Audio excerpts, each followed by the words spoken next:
I know there's got to be some parents out there. So I'm curious, have you ever had any of those moments that just stop you dead in your tracks as a parent?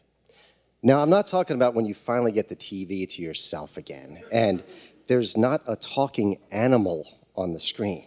I mean, sure, those are fun too, the first 5,000 times. And I'm not talking about when you find yourself hiding in a closet like the golem eating a piece of chocolate cake, praying that your children don't hear the fork scrape against the plate.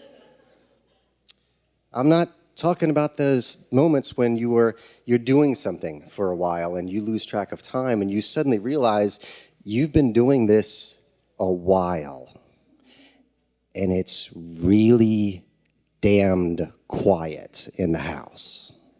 And you just know if you go upstairs and check on them, you're going to find a naked kid holding a poopy diaper. And there's going to be a new art mural on the wall, a regular fecal masterpiece painted by that new crazy artist called Picasso in town. No, I'm talking about the moments that they make you realize with such a profound light that you are at least partially responsible for this tiny little human in front of you. Those moments that fill you with such an astoundingly beautiful wonder that you know your children are viewing the world through. I moved with my family from York City to a small farm on the Susquehanna Trail. It was this old 100-year-old farmhouse, and the barn was this ancient building full of thick wooden beams. And the hillsides were these rolling fields. And there was a cemetery on the other side of it. But it wasn't that Ichabod Crane stuff. I mean, this was really cool. This was taken better care of than most executive golf courses.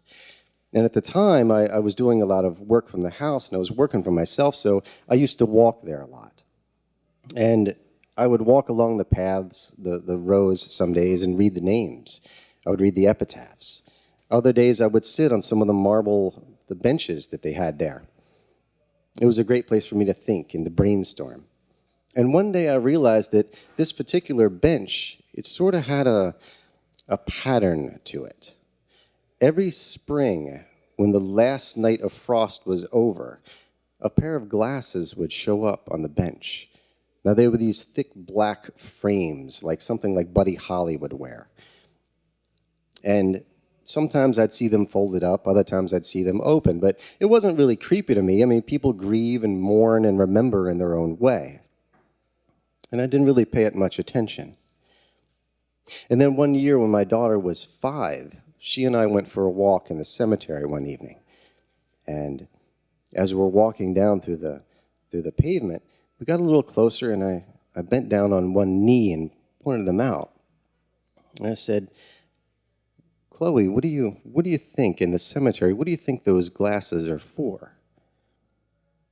And she kind of looked away and tilted her head and turned her little face back to me, and she said, I don't know whether those were for us to see the ghosts or for the ghosts to see us. I know, right? Now, she's a young woman now. She's scouting colleges, but that phrase was 13 years ago, and it still brings this cobweb chill up my arms when I think about it.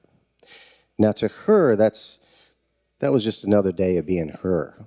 But to me, that was something really profound and kind of prophetic. Now, I stayed at the farm for another 5 years. The second to last year, spring came. The flowers started to bloom, and the glasses didn't show up. So I wondered about that. I wondered, did something happen to that caretaker of these glasses? Did they get sick? Did they get ill? Did they pass on to the original wearer of these glasses and move on to whatever afterlife there is? But I've thought about that for a long time. And the thing that I wonder about most, the thing I wonder most of all, is if the ghosts simply had seen enough.